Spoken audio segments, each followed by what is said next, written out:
Saya ingin semua hal yang menyangkut upaya untuk mencerdaskan bangsa dimulai sebagai investasi pertama dari kabinet Prabowo. Jadi yang dikatakan oleh Pak Burhanuddin harus didengar oleh Prabowo Subianto.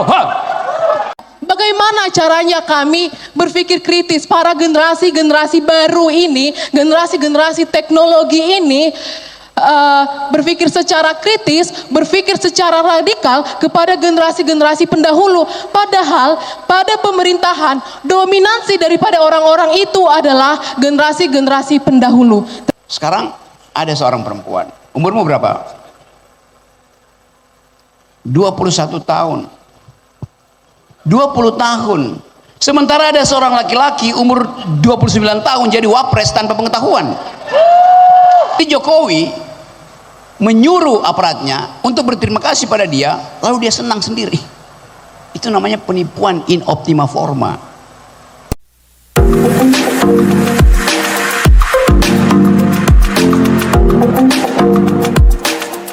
Assalamualaikum warahmatullahi wabarakatuh. Selamat pagi, salam sejahtera untuk kita semua. Sepertinya sudah pada tidak sabar ini kalau Bang Rocky sudah pegang mic, akan keluar semua yang ada di dalam kepala Bang Rocky. Tapi sebelum saya berikan kesempatan ke Bang Rocky, saya ingin memulainya dengan satu pengantar. Bang Fahri Ali, salah satu pengamat dan intelektual Muslim Indonesia, pernah mengatakan bahwa era Jokowi, saya sebut Jokowi ini karena keterkenalan Jokowi dengan Bang Rocky ini sama-sama terkenal. Mengatakan bahwa era Jokowi, kalangan intelektual, akademisi kurang mendapatkan ruang di dalam konteks perdebatan pembangunan karena Jokowi lebih memilih bersama para influencer. Nah, tapi kata Bang Fahri Ali, di era Prabowo ada semacam harapan karena Jokowi cara berpikirnya skala mikro, tapi Prabowo, kata Bang Fahri Ali, berpikir secara makro. Ada harapan bahwa akademisi mendapatkan ruang untuk terlibat dalam proses pembangunan. Tapi apakah benar menurut Bang Rocky? Kita ingin dengarkan bagaimana Rocky pasca Jokowi. Kita perlu berikan tepuk tangan. Apakah Bang Rocky juga akan terlibat dalam debat-debat publik yang sama seperti sebelumnya? Tapi sepertinya iya. Tadi di podcast sudah memberikan serangan pemula menuju 100 hari pemerintahan Prabowo Gibran.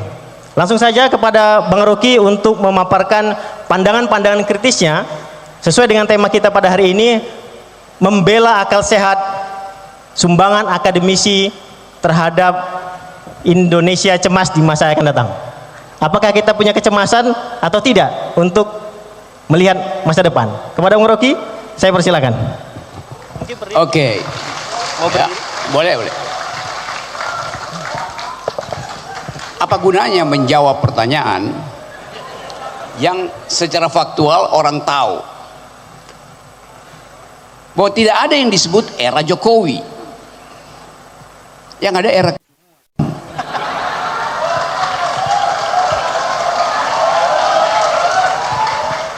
Kalau dikatakan oleh Fahri Ali bahwa Jokowi berpikir mikro dan Prabowo berpikir makro, dua-duanya berpikir. Kan yang mesti ditanya berpikir atau tidak. Mikro makro sama aja, itu juga produk dari pikiran tuh. Jadi saya tidak anggap bahwa ada yang disebut era Jokowi. Era itu artinya epoch dalam bahasa Inggris, meninggalkan jejak pikiran. Apakah IKN sebuah pikiran? Bukan. Apakah kereta cepat sebuah pikiran? Bukan. Apakah jalan tol hasil pikiran? Bukan. Itu hasil pertukangan. Pikiran itu disebut pikiran kalau dia menembus waktu. Profesor Kadirun menginvestasikan pikiran sehingga sekarang saya ada di 18.000 mahasiswa Universitas Pancabudi. Itu yang namanya pikiran. Pak Kadir, Profesor Kadirun mengambil risiko untuk tidak jadi gubernur, tidak jadi politisi karena dia ingin membuat pikiran itu dihidupkan dari provinsi Sumatera Utara. Kita ada dalam refleksi itu tuh. Dan kita harus berdayakan pikiran ini supaya kita enteng ke depan itu. Tadi ada pantun. Panjat pepaya lewat genteng. Yang berupaya pasti jadi enteng. Kita mau mengentengkan politik kalau kita kembalikan politik ke dalam suasana akal pikiran.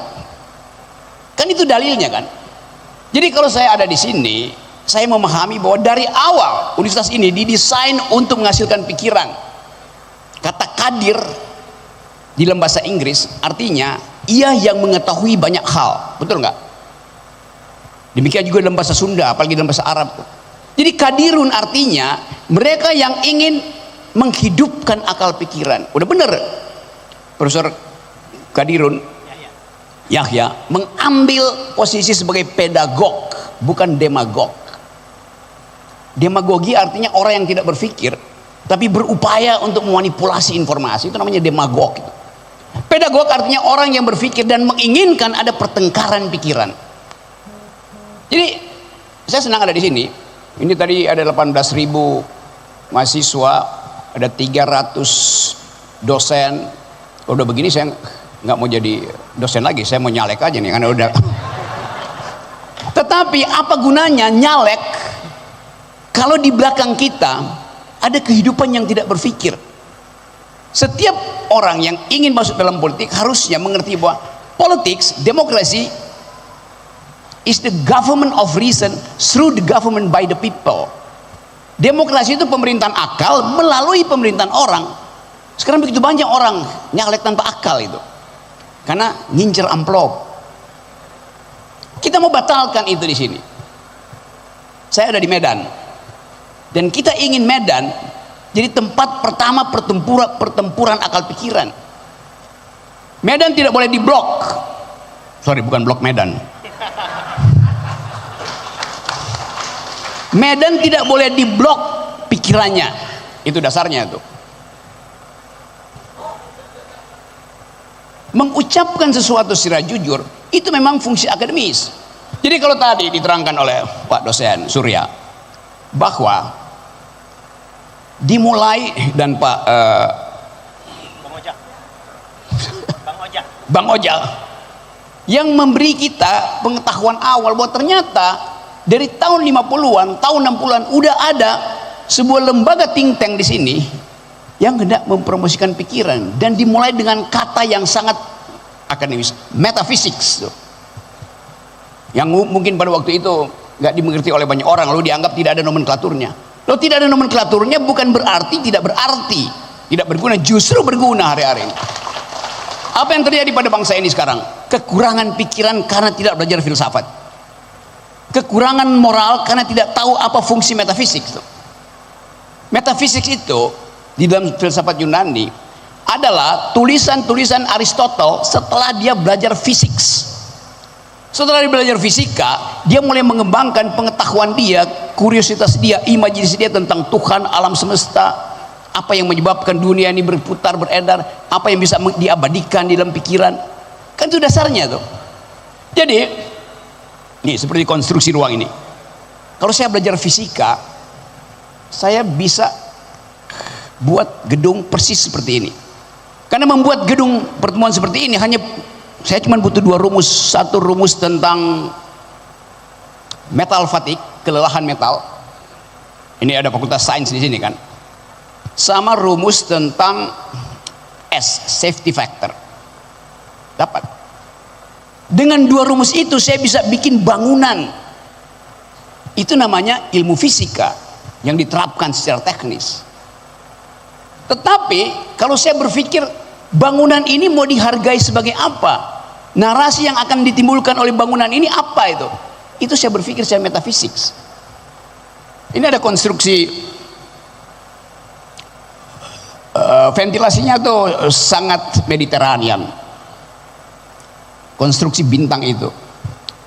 Tetapi saya juga bisa anggap bahwa ini sangat Eropa revolusi industri, karena ini bangunan beton, bangunan metal, ini sama seperti kaki dari Menara Eiffel kalau Anda lihat ke atas. Tetapi kita mesti bayangkan misalnya fungsinya apa. Begitu ditaruh kubah, oh ini fungsi teologis, metafisiknya ada pada simbol kubah itu. Bisa kita interpretasikan segala hal. Jadi kemampuan kita untuk mengolah wilayah pikiran dan imajinasi itu namanya metafisik. Jadi ajaib misalnya Indonesia begitu banyak universitas, tapi hanya 1-2 yang mengajarkan filosofi, junto metafisik, junto tarekat, junto akal budi. Ini udah betul nih, Panca Budi, Universitas Panca Budi, gabungan antara panca indera dan budi. Panca indera itu yang tangible, yang saya bisa pegang. Panca indera itu membuat saya terhubung dengan realitas. Itu fungsi panca indera tuh. Budi membuat saya terhubung dengan yang metafisik. Bagaimana mengatakan kata budi itu? Dalam filsafat Yunani namanya reason, akal budi, pure reason. Tapi di dalam Islam ada sesuatu yang melebihi reason. Orang Eropa tahu tentang beda antara reason dan passion. Reason artinya kalkulasi di dalam kepala, komputasi itu.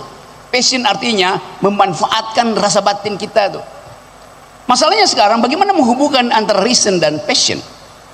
Islam punya istilah yang unik, namanya kolbu. Kolbu itu semacam getaran yang memberi sinyal bahwa ya, passionmu itu tidak cukup kalau tidak diolah dengan reason. Reasonmu tidak cukup kalau tidak membaca kata batin itu. Jadi epistemologi Islam lebih lengkap sebetulnya. Ada batin, ada akal, dan ada kolbu. Pertanyaannya, kolbu datang dari mana tuh? Saya bisa tahu isi kepalanya dengan membedah cognitive science, neuroscience, untuk melihat listrik yang ada di kepalamu itu menghasilkan keadilan atau menghasilkan korupsi. Hanya dengan membedah bagian amigdal mana yang berhenti memproduksi elektron sehingga listriknya berubah itu adalah bagian fisik dari otak. Tapi ada bagian yang non fisik namanya mind, namanya reason, yang hanya bisa kita lihat di dalam pertengkaran. Oh, dia pakai otak, bukan dia pakai otak fisiknya, tapi pakai rasional naratifnya.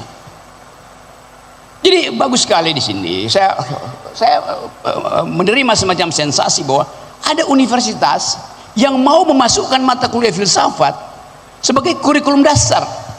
Filsafat membantu kita membongkar banyak hal. Radikal episteme di situ, radikal thought, radikal justice. Jadi Pak Profesor Kadirun Yahya memulai semacam upaya untuk membongkar secara radikal. Dan memang tugas universitas adalah meradikalkan segala hal. Apa artinya meradikalkan? Demonstrasi bukan. Meradikalkan adalah mencari sesuatu penjelasan, the whole explanation, the last argument di dalam pikiran, itu namanya radikal tuh. Sampai ke radiksnya, sampai ke akarnya. Itu maksudnya. Apakah Jokowi berpikir sampai ke akar? Ya, akar keluarganya. Bukan akar tentang keadilan. Sampai sekarang setiap malam ada 19, mungkin sekarang 20 juta manusia Indonesia hidup di dalam kelaparan, hidup tanpa makan malam. Siapa mereka? Pasti kebanyakan ada perempuan. Karena si perempuan, ibu-ibu, dia kalau ditanya udah makan belum? Udah. Padahal dia belum makan. Dia ingin yang makan lebih dahulu adalah suaminya, anak-anaknya tuh.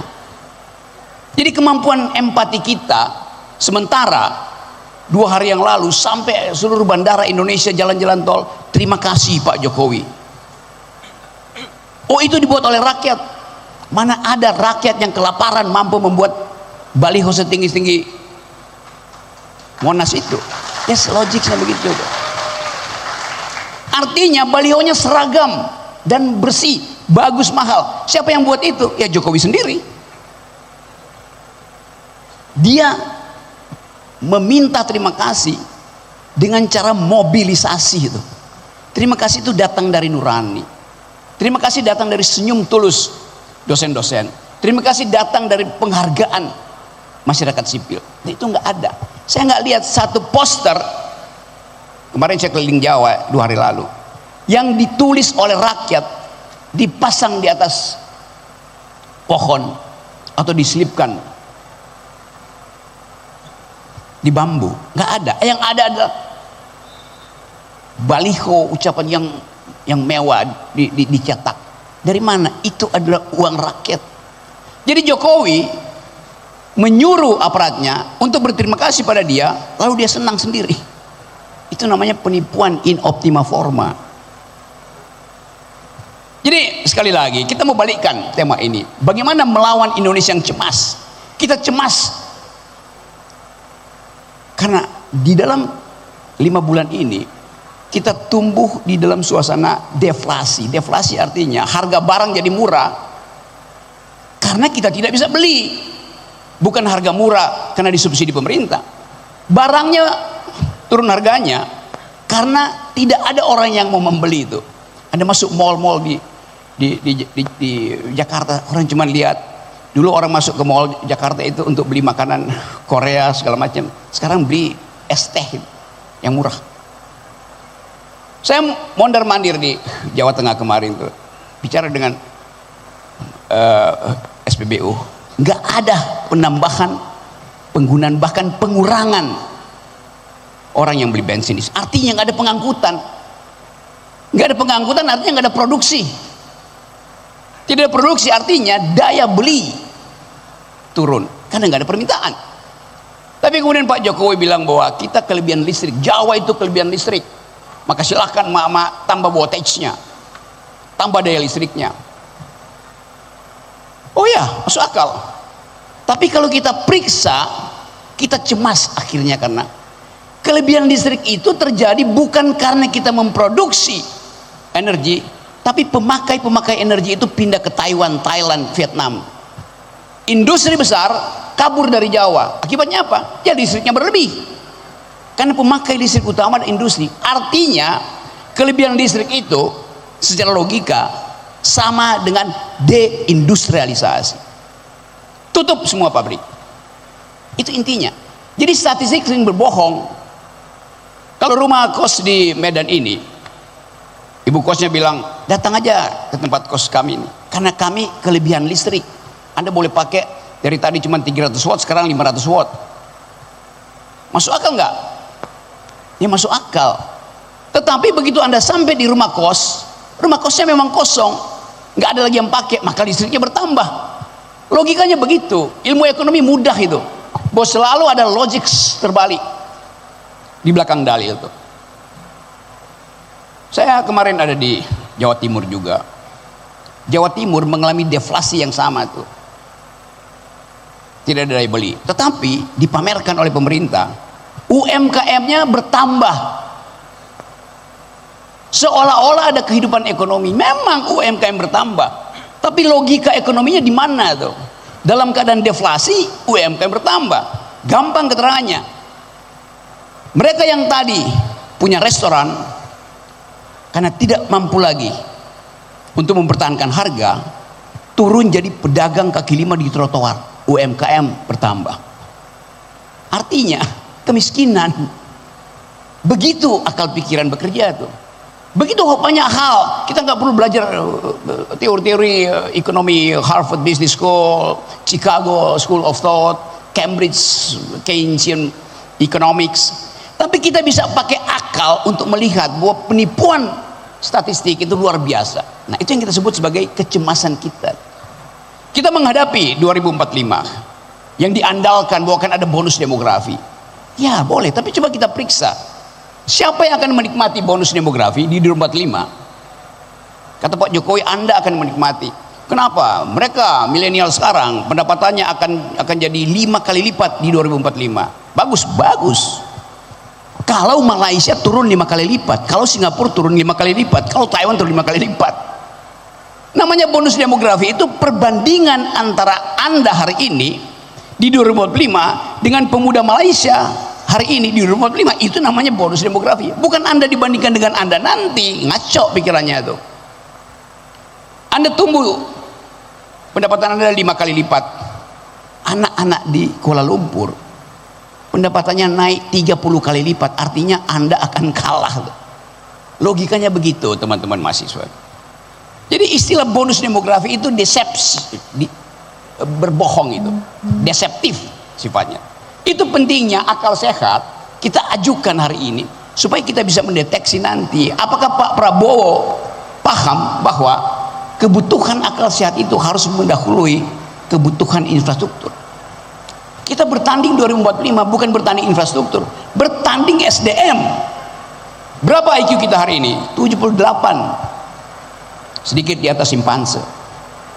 Berapa IQ Singapura? 105. Berapa IQ Venus? 115.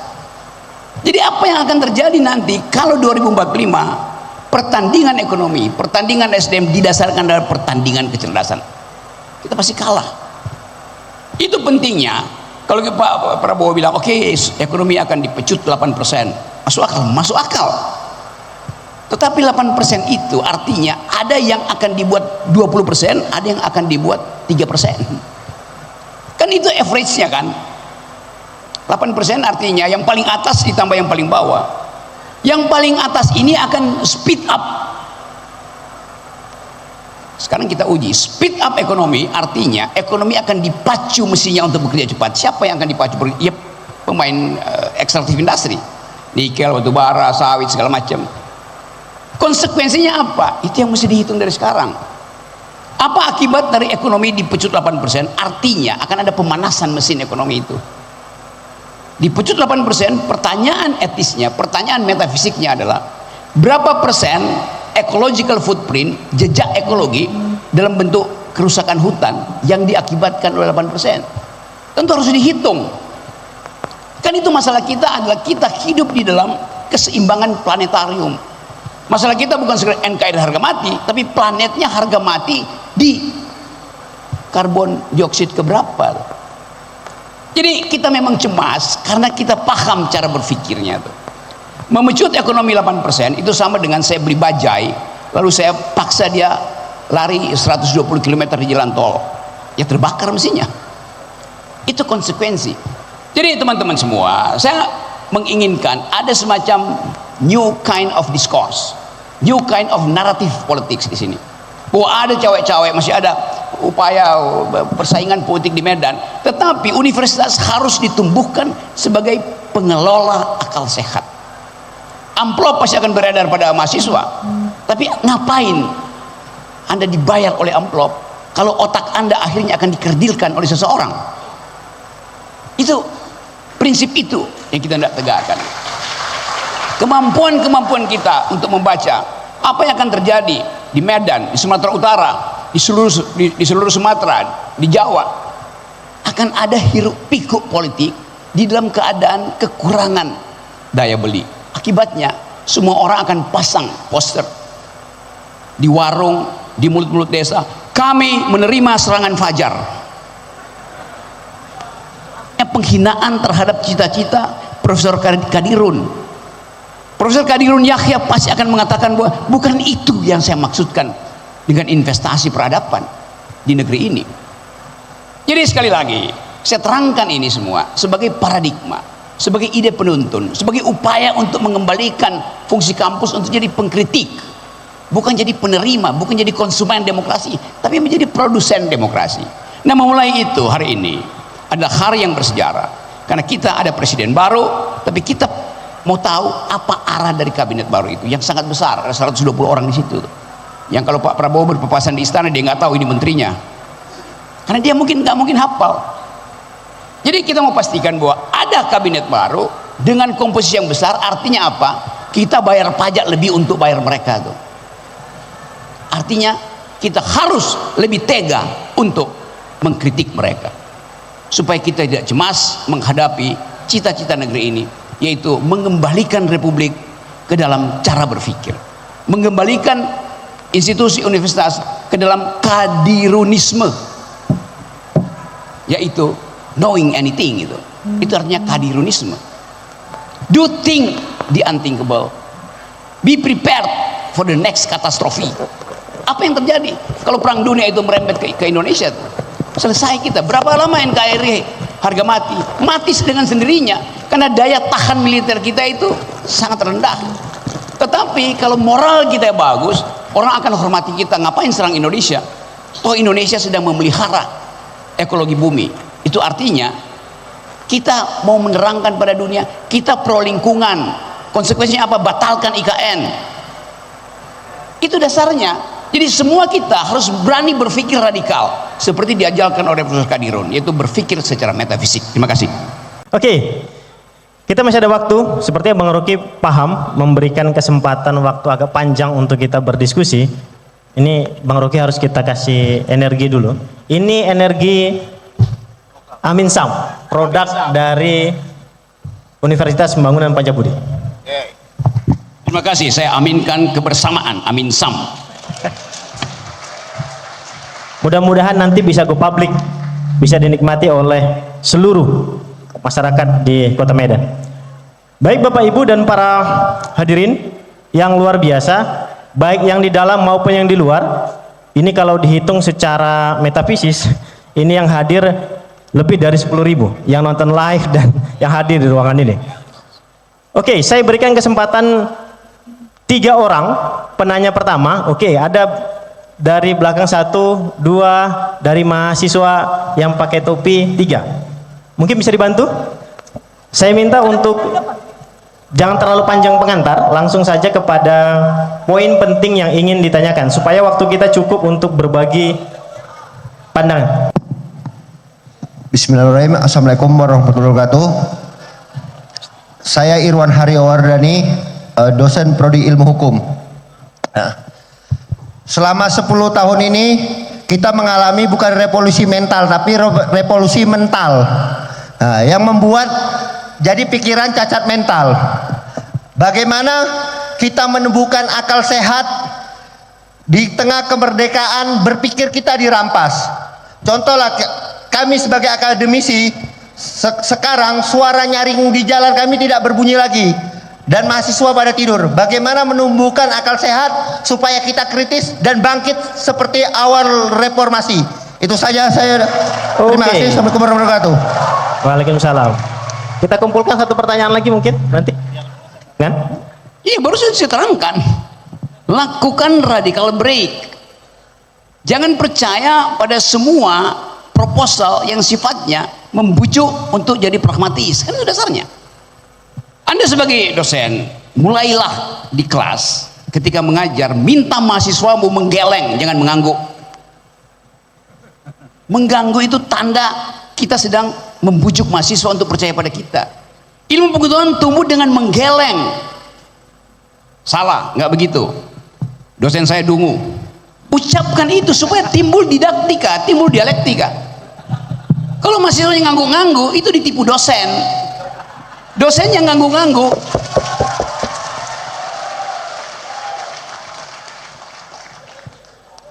dosen yang ngangguk-ngangguk ditipu dekan, dekan yang ngangguk-ngangguk ditipu rektor, rektor yang ngangguk-ngangguk ditipu presiden. Sama dasarnya tuh. Jadi itu intinya tuh. Jadi mulai membiasakan untuk menggeleng.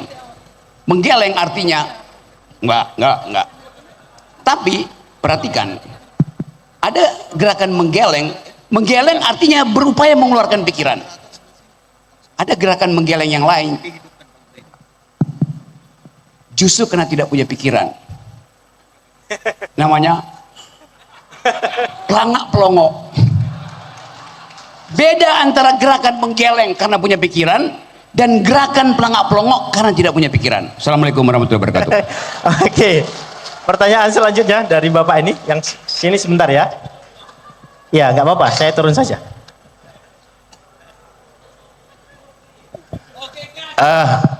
Terima kasih Bung Rocky, saya sangat bangga dan senang.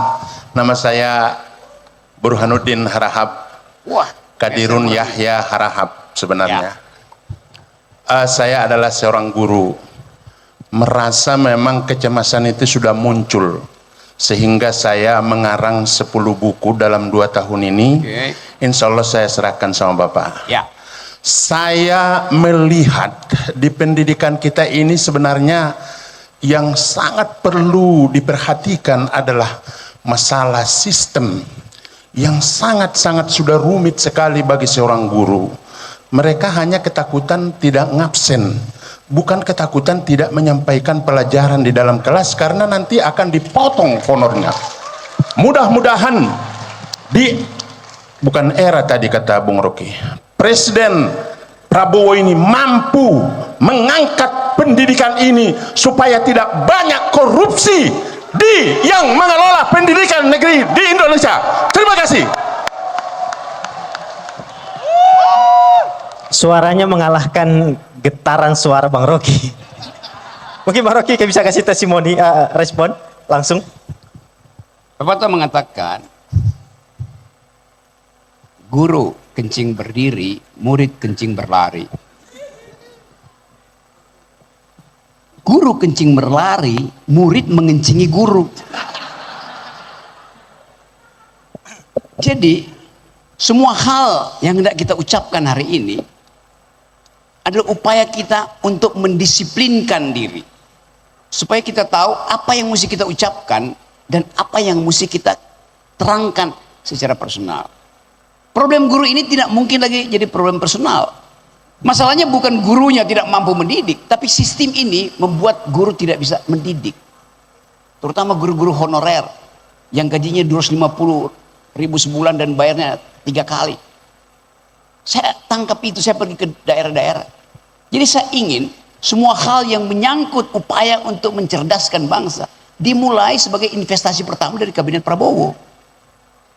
Jadi yang dikatakan oleh Pak Burhanuddin Harahap harus didengar oleh Prabowo Subianto.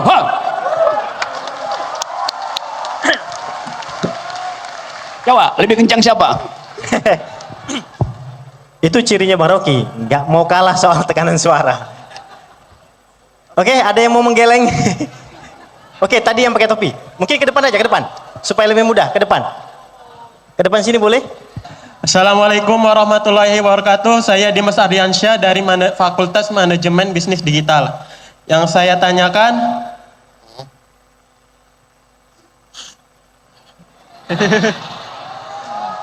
bagaimana pandangan Anda terhadap pemerintahan baru Prabowo Gibran? Mengingat kritik Anda yang cukup tegas terhadap pemerintahan Jokowi sebelumnya. Apakah Anda ada perbedaan sikap terhadap pemerintahan yang baru ini? Apakah Anda melihat adanya hal yang lebih positif atau justru diwaspadai dari pemerintah? Oke, pertanyaannya cukup banyak sekali. Sudah? Sudah cukup. Oke, baik. Dari siapa tadi namanya? Dimas Ardiansyah. Dimas. Oke, silakan Dimas.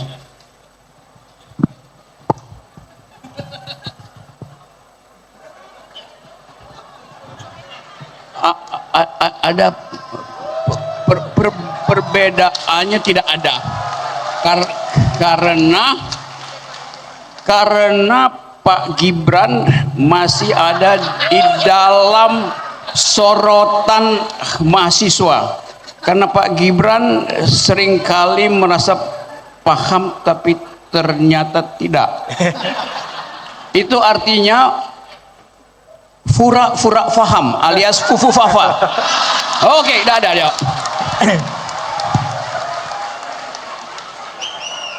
Oke, ini udah panas ini. Iya, saya buka termin kedua dari sebelah sini. Oke, yang baju putih satu, yang tengah pakai batik, pakai kaos hitam satu. Dari yang di sini depan satu. Tahan ya, nanti kita kasih kesempatan. Oke, silakan. Cek, bismillahirrahmanirrahim. Assalamualaikum warahmatullahi wabarakatuh.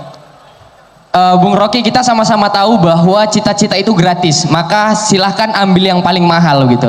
Tapi saya rasa di 10 tahun era tadi yang Bung Rocky bilang, Jokowi menaruh harapan baru di Indonesia emas. Ulangi. Jangan mengandalkan orang lain. Kita sama-sama tahu nggak? Saya tahu, itu tanggung jawabnya. Oke.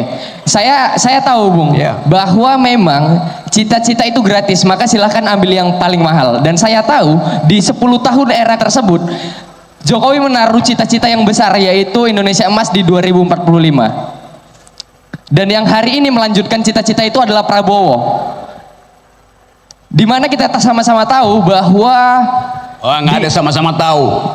Saya tahu itu. Dan saya tahu, Bung, bahwa di Indonesia Emas 2045 terlalu banyak yang harusnya diselesaikan seperti perihal pangan, akses pendidikan, bagaimana kesehatan yang bisa diakses dimanapun begitu. Sementara yang saya tahu bahwa Prabowo jangankan untuk mengandalkan swasembada pangan di Indonesia begitu. Sementara dia menanam ubi saja yang tumbuh jagung begitu. Jadi bagaimana kita menaruh harapan kita terhadap presiden yang baru begitu di kabinet merah putihnya ini begitu. Coba jelaskan, Bung. Saya juga tahu bahwa pemimpin adalah meyakinkan orang lain dengan apa yang dia yakini. Sementara saya sampai hari ini tidak akan pernah yakin mendapatkan Indonesia emas di 2045. Terima kasih, Bung. Oke. Langsung, Bung. Oke, investasikan ketidakyakinanmu di dalam gerakan politik, itu kan? Gerakan politik kampus. Tulis, kumpulkan jurnalis, terangkan bahwa tidak mungkin kita mencapai swasembada pangan. Beda swasembada pangan dan swasembada beras.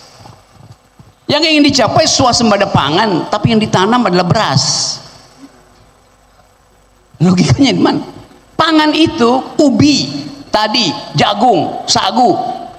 Riset tentang pangan seringkali tidak menguntungkan investor. Karena itu ditanam aja beras. Tapi kita tahu, kita terus-menerus defisit di dalam beras. 2 kali kita swasembada. Tahun 84, zaman Pak Harto, beras, dan 2022.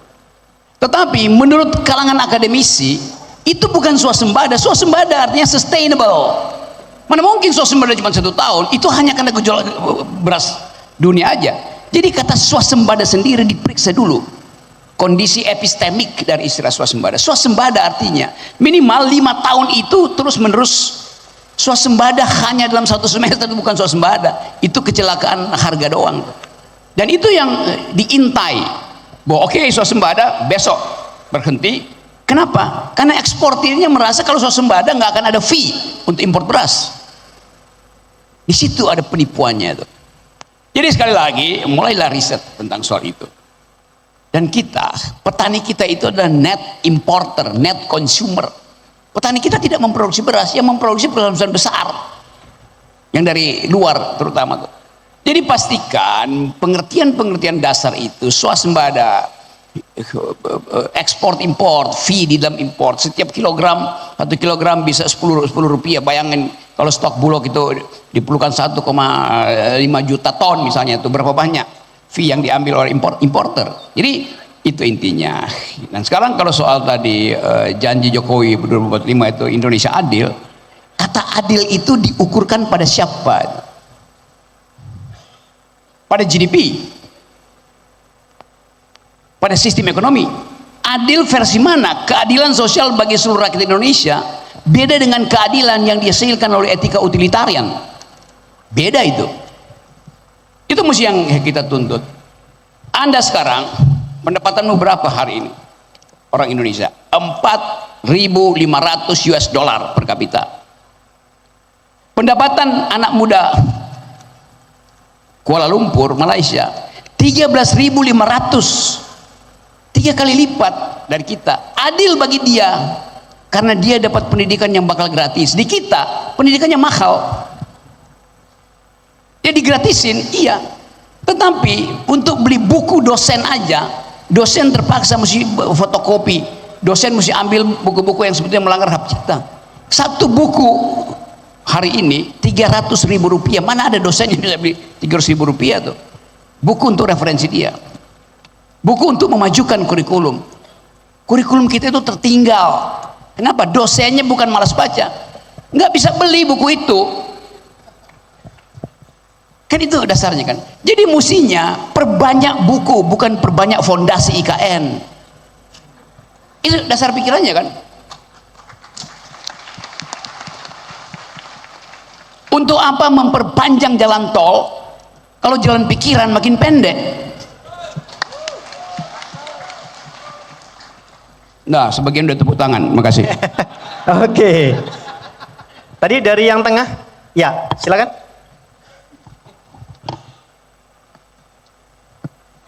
Pendek-pendek aja ya. Jangan terlalu panjang pengantarnya. Oke, perkenalkan nama saya Rangga Ravandi dari program studi Sistem Komputer. Nah, mungkin ini Sistem apa? Sistem Komputer. Sistem komputer, oke. Oke, mungkin ini saya ingin bertanya tentang lapangan pekerjaan. Ini saya rasa melihat keadaan sekarang itu lapangan pekerjaan di sektor formal makin sedikit daripada sektor informal. Nah, kemudian dengan data yang dimana per tiap tahun itu lulusan sarjana itu makin bertambah, sedangkan untuk lapangan kerja di sektor formal makin sedikit. Nah, ini jadi gimana tanggapan Bung Rocky Gerung, solusinya lah, ataupun yang bisa dikerjakan ataupun dilakukan pemerintah dan yang kita lakukan sebagai mahasiswa sendiri. Apa yang harus kita lakukan ke depannya untuk menangani hal tersebut? Terima kasih. Oke. Langsung. Ya, SDM kita udah tertinggal jauh. Kurikulum kita juga tertinggal jauh. Anda bayangkan, teknologi itu berubah setiap 8 jam. Sementara kurikulum kita hanya boleh berubah 2 tahun sekali karena ngikuti APBN. Itu konsekuensi begitu. Jadi kecepatan ilmu pengetahuan tumbuh tidak dibarengi dengan kesadaran pemerintah bahwa APBN itu mesti ditaruh di universitas itu. Itu trade off-nya begitu aja. Ekonomi tumbuh 8%, setiap pertumbuhan ekonomi 1% dia akan menyerap 400.000 lapangan kerja. Kalau tumbuh 8%, versi Pak Prabowo 4 kali 8, 3,2 juta lapangan kerja diserap. Bagus. Tetapi pengangguran kita 60 juta orang. Itu masalahnya. Jadi diskrepansi itu harus dihitung. Apa yang mesti dihasilkan oleh universitas sehingga yang dikeluarkan dari universitas itu diserap oleh sistem industri kita, sistem ekonomi kita. Berapa minggu lalu saya naik Gojek di Jakarta. Kang Gojeknya bilang begini, Bang Rocky, dia kenal karena saya sapa dia, pergi. Oh Bang Rocky ya. Kata dia, Bang kita sama-sama jaket kuning. Oh kenapa? Saya lulusan Fakultas Ekonomi UI yang sudah kira-kira 3 bulan keluar dari perusahaan dan jadi tukang Gojek. Nggak ada lagi kehidupan di perusahaan. Perusahaannya tutup, investasinya berhenti, supply chain dunia itu terganggu. Boleh nggak seorang sarjana ekonomi nyari makan di jalan pakai Gojek? Ya boleh. Tetapi pada saat yang sama dia mengambil porsi pekerjaan anak-anak SMA yang tidak lulus. Jadi penurunan kelas menengah menyebabkan hak dari kelas bawah terhadap pekerjaan diambil alih oleh kelas menengah yang turun kelas. Sementara yang dari bawah mau naik kelas nggak bisa. Setiap hari saya tahu mak-mak di sini, ibu-ibu, pagi-pagi lihat dompetnya, ya tinggal ada 20.000 untuk PAUD jajan anaknya. Dia bolak-balik ke ATM. Anda perhatikan, orang yang bolak-balik ke ATM bukan untuk nabung tapi untuk ambil uang, tabungan yang makin habis karena tidak ada pekerjaan. Ekonomi itu urusannya pekerjaan, dan itu yang mencemaskan kita di masa depan. Apalagi tadi saya terangkan bahwa kemampuan IT dari saudara itu ya standar sebetulnya, kan IT udah ilmu yang standar.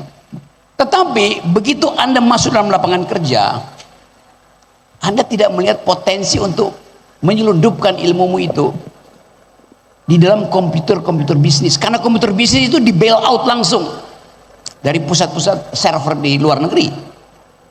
Jadi itu dasarnya kenapa saya katakan real kalau kita cemas, tetapi kecemasan itu justru menimbulkan keinginan kita untuk membatalkan harapan, karena harapan itu ilusi, delusi, palsu. Jadi kita buat harapan sendiri sebetulnya.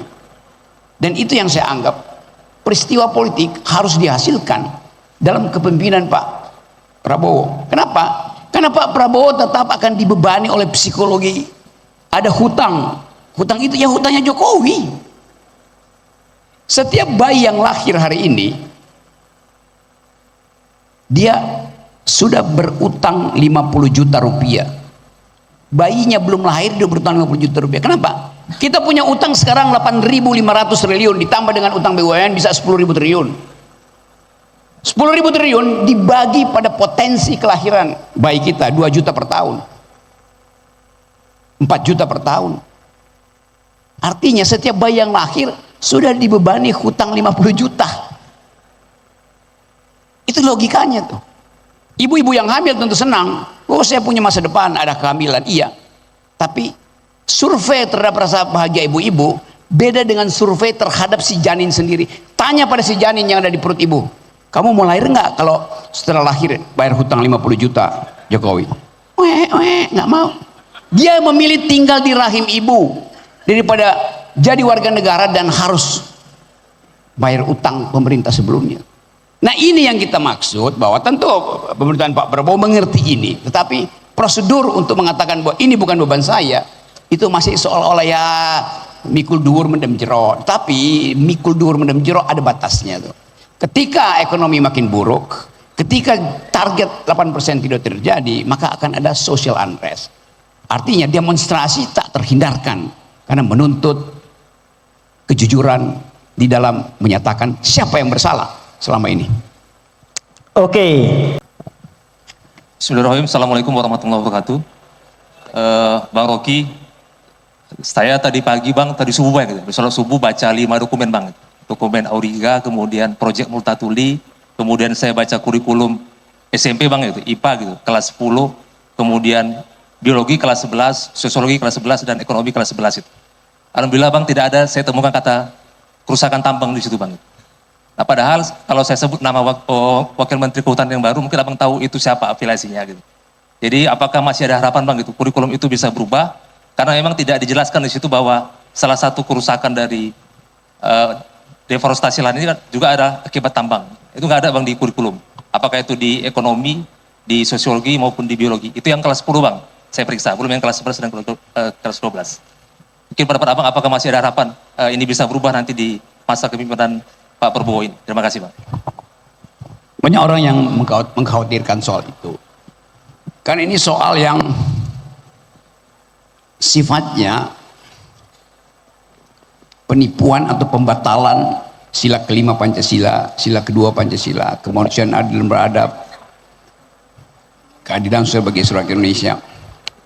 Karena ada perintah konstitusi bahwa hasil bumi itu harus tiba di piring setiap keluarga, harus tiba di dapur setiap keluarga. Nah kalau kita lihat komposisi sekarang, dengan mudah kita tahu bahwa wilayah-wilayah yang seharusnya dikuasai negara itu diagunkan pada oligarki. Kan dasar perkiraan kita, kan kita baca tadi proyek Multatuli, bocor alu segala macam tuh. Semua ini jadi semacam sinyal pertama bahwa akan ada disparitas, akan ada ketidakadilan. Jadi persiapan masyarakat sipil harus dimulai dari fakta itu, terutama kalangan kampus. Betul tadi bahwa Anda, siapa tadi yang bertanya, nanti Pak Rocky nanti akan konsisten nggak untuk kasih kritik? Kalau saya bilang saya tidak akan konsisten, saya tidak akan memberi kritik pada Prabowo, berarti kalian akan ikut saya. Kan itu pertanyaan-pertanyaan retoris. Buat apa nagih saya kalau kalian pada akhirnya juga dibujuk oleh amplop? Setiap kali saya ada demonstrasi buruh, saya pidato di situ. Semua orang yang Bang Rocky tetap kritis ya, oke, besok saya mau buruh tuh, ikut nggak? Nggak bisa, saya mesti kerja. Nggak bisa, saya dilarang istri saya. Jadi voluntarisme kita untuk melakukan perubahan dibatalkan oleh feodalisme, dibatalkan oleh pragmatisme, dibatalkan oleh oportunisme. Saya tahu, termasuk dosen-dosen di tempat saya ngajar, UI, belakangan aja mereka bergerombol untuk kritis, bikin petisi segala macam. Nah 10 tahun ini saya diusir dari UI itu karena melakukan hal yang sama. Dan UI sekarang yang seharusnya jadi menghitung tadi yang disebutkan oleh kawan tadi, menganggap bahwa itu adalah provokasi. Bukan. Riset Multatuli, riset Bocor Alus itu betul-betul dasarnya adalah metodologi yang bisa dipertanggungjawabkan. UI merasa bahwa cuma dia yang punya metodologi, padahal metodologi UI menghasilkan bahlil. Ya, kita mesti ucapkan itu demi kejujuran akademis itu. Saya senang di sini ada banyak jaket kuning. Yang beda dengan jaket kuning UI. Sini kuningnya menyala, di UI kuningnya pucat. Ya saya tahu. UI ingin bilang dia jadi world class university. Kami Universitas Indonesia akan jadi world class university. Saya ngerti anatomi UI. Saya ngajar di semua fakultas di UI itu. Jadi saya mau terangkan bahwa poin-poin tadi kita harus seminarkan, disebarkan justru.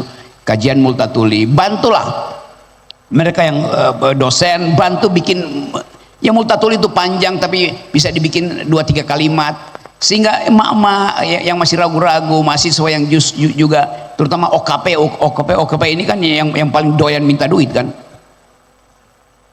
tahu bahwa kita ada dalam krisis besar tuh, yang tidak mungkin kalau kita sekedar ya saling menunggu. Ada mau memimpin nggak? Kalau nggak ya udah. Jadi kita dalam optimisme sebetulnya bahwa kita masih bisa lakukan itu. Kalau kita secara hati-hati menyusun kalimat metodologis, karena saya bicara di kampus, supaya ada kualitas akademis yang menuntun proposal perubahan. Itu intinya. Makasih ya. Oke, kasih tepuk tangan. Masih mau nambah? Masih ya? Oke, satu sesi lagi. Dari pojok paling kanan dulu, ada? Oh ada, satu. Kemudian dari mahasiswa yang mana dulu angkat tangan tadi nih? Oke, yang sini deh. Kamu ya, 2. Yang perempuan dulu. 3. Oke, silakan. Langsung saja. Perkenalkan, nama saya Moses dari Prodi Filsafat. Menurut Bung, potensi besar apa yang bisa kami dapat setelah kami lulus menjadi sarjana filsafat selain menjadi dosen? Oke. Terima kasih. Ini praktis banget ini pertanyaannya. Gimana, Bang Rocky? Orang paling kaya dan paling punya keahlian untuk mengekspor demokrasi itu namanya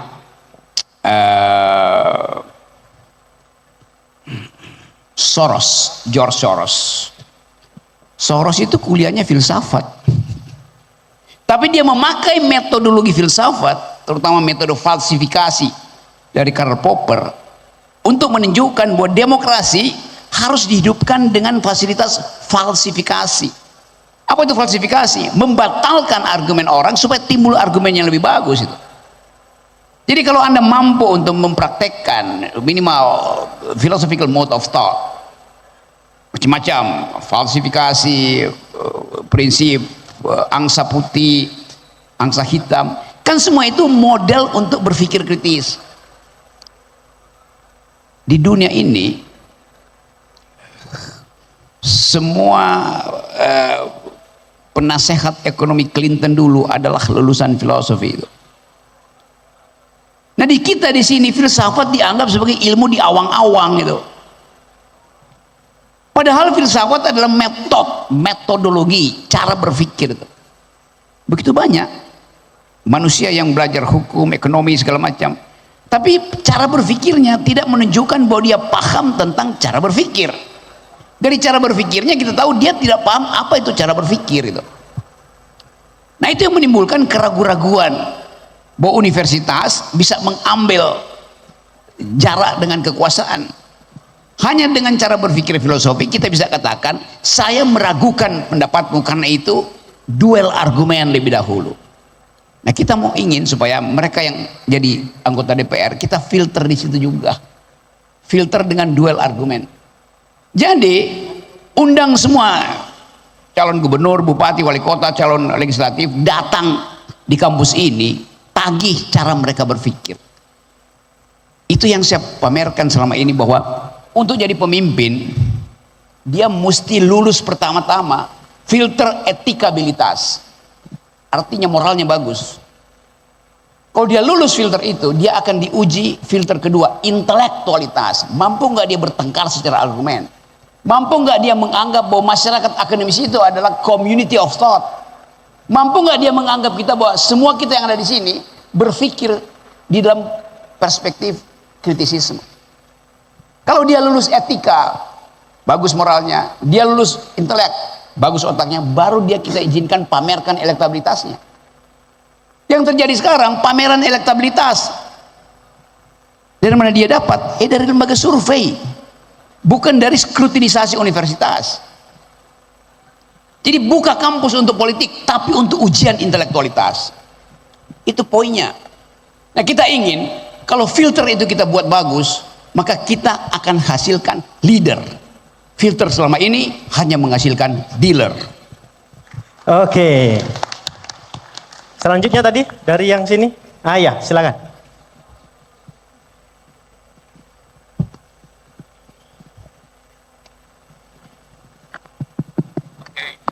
Oke, bismillahirrahmanirrahim. Assalamualaikum warahmatullahi wabarakatuh. Perkenalkan, saya Hafiz Nur Fatur Rahman dari Prodi Pendidikan Agama Islam semester 3. Jadi di sini saya ingin menanyakan, kita semua sama-sama mengetahui Bung Rocky ini sering sekali memberikan kritik-kritik sosial kepada figur otoritas atau para elit politik negara. Tadi juga disampaikan, kami para mahasiswa diajarkan untuk terus selalu menggeleng kepada dosen-dosen kita, bukan hanya bisa mengangguk. Jadi di sini saya ingin bertanya, bagaimana cara kita mahasiswa untuk menyampaikan kritik ataupun saran-saran yang baik kepada dosen-dosen kita ataupun atasan secara konstruktif, begitu Bung, agar tidak menimbulkan suatu polarisasi dan dapat memberikan sebuah konsensus atau kesepakatan antara dosen dan juga mahasiswa ini, begitu Bung. Terima kasih. Ya, pendidikan agama Islam artinya pendidikan untuk bertengkar di dalam wilayah muamalah. Anda hanya tunduk pada wilayah vertikal, akidah Anda kan bisa pertengkarkan. Tapi kesosialan manusia itu justru dianjurkan untuk dipertengkarkan. Negara itu urusan muamalah, bertengkar di situ soal justice. Tagih pada dosenmu itu, apa versi Islam terhadap sila kelima keadilan sosial? Mengapa para pemimpin agama justru doyan dapat izin tambang? Jelas itu, dia mesti dipertengkarkan. Anda nggak akan pertengkarkan soal akidah dia, tapi konsep dia tentang kesosialan manusia itu harus dipertengkarkan. Oke, kasih tepuk tangan. Masih semangat. Ini kelihatan dari wajah-wajahnya sepertinya masih wajah-wajah yang segar, meskipun jam sudah 10.42. Oke, saya akan berikan kesempatan kepada kelompok dari perempuan, karena dari tadi seperti laki-laki semua yang bertanya. Saya persilakan untuk mbak-mbak yang di sini. Ya, terima kasih. Sebelumnya perkenalkan, saya Monika Sitompul dari jurusan akuntansi semester 3.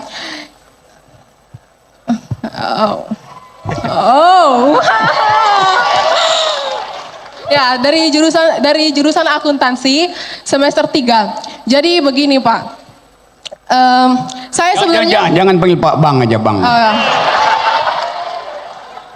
Jadi begini Bang Rocky. Ya. Saya nggak mau bertele-tele ya, saya mau to the point karena Bang Rocky itu nggak suka orang yang bertele-tele ya. Oke.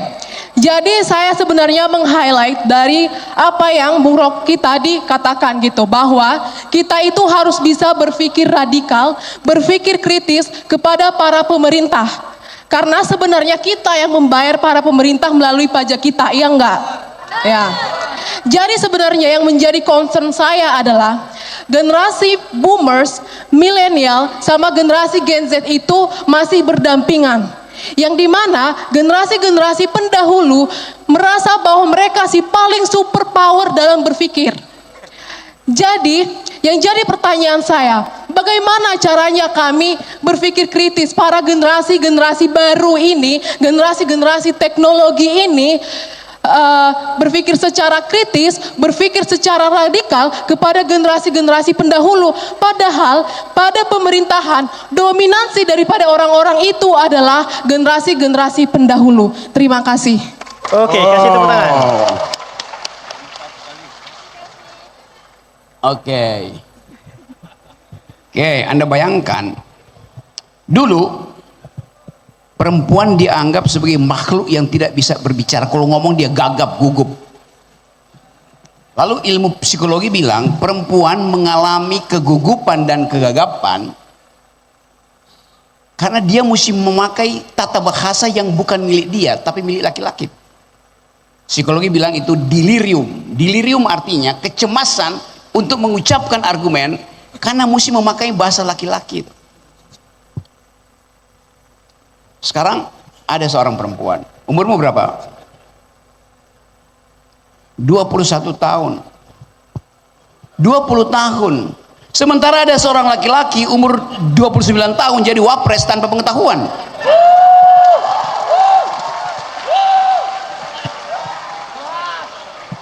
Saya nggak pernah dengar dari seseorang yang fotonya nanti akan ditaruh di sebelah kanan sana mampu untuk mengeja pikirannya secepat, secerdas, setajam Butet ini. Kan itu yang kita maksud. Bahkan dia mengkritik generasi di atasnya tuh, yang masuk dalam nomenklatur feodalisme, masuk dalam nomenklatur oligarki. Dia belajar akuntansi. Semester berapa kamu sekarang? Semester 3. Rencana DO semester berapa? Ya kalau pikirannya udah begini DO aja karena dia udah paham kok. Dia menunjukkan prinsip akuntansi yang pertama bahwa audit eksternal lebih penting daripada audit internal. Akuntan begitu. Banyak akuntan disewa oleh perusahaan untuk memutar-mutar angka. Dia perempuan jadi auditor publik, mengedit secara eksternal keadaan politika dan ekonomi. Semua itu yang kita inginkan di sini. Dan dibuktikan bahwa dulu perempuan itu disebut the unspeakable, nggak bisa bicara. Sekarang dia kita sebut the unstoppable, tidak bisa dihentikan bicaranya. Nah, karena seorang perempuan udah bicara, udah lengkap seluruh pengetahuan kita hari ini. Assalamualaikum warahmatullahi wabarakatuh. Oke, baik. Sepertinya ini kita cukupkan dulu karena suara Bang Rocky harus berbagi dengan tempat lain, mulai nanti sore, malam, dan besok.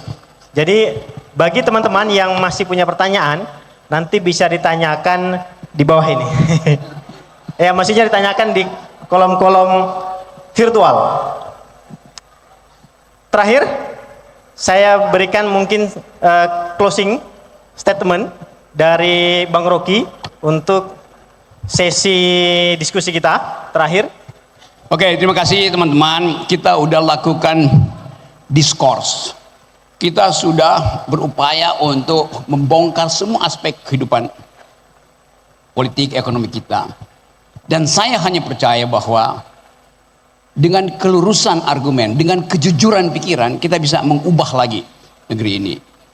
Saya ada di Medan, saya percaya bahwa Medan akan jadi ibu kota akal sehat. Terima kasih. Dari Bang Ojak mungkin mau kasih closing? Oke, baik teman-teman sekalian. Saya tidak mencoba untuk menarik kesimpulan. Karena saya yakin setelah keluar dari ruangan ini, teman-teman mahasiswa akan lebih sering menggeleng daripada mengangguk. Sambil jalan geleng latihan. Mau makan? Enggak. Oke, jadi poin penting adalah teman-teman harus mulai membangun tradisi berpikir kritis. Prodi apapun itu, mau prodi ilmu komputer, mau prodi manajemen, mau prodi hukum, teman-teman harus punya pondasi berpikir secara kritis. Bagaimana caranya? Silakan mendaftar sebagai mahasiswa prodi filsafat yang sudah unggul. Dengan teman-teman mendaftar, nanti Bang Rocky akan sering kita undang. Oke, setelah ini kita ada sesi selanjutnya. Saya selaku pemandu mengucapkan terima kasih ke Bang Rocky dan seluruh peserta yang sudah bertahan, baik yang di dalam maupun yang di luar. Terima kasih atas atensi yang luar biasa. Mohon maaf kami kalau sesi ini tidak bisa panjang. Teman-teman yang angkat tangan lebih dari 10 orang yang belum terakomodir, yakin dan percayalah, pertanyaan kalian nanti akan menemukan jawabannya seiring waktu berjalan. Oke, terima kasih. Saya tutup. Billahi fisabilillah. Wassalamualaikum warahmatullahi wabarakatuh. Waalaikumsalam warahmatullahi wabarakatuh.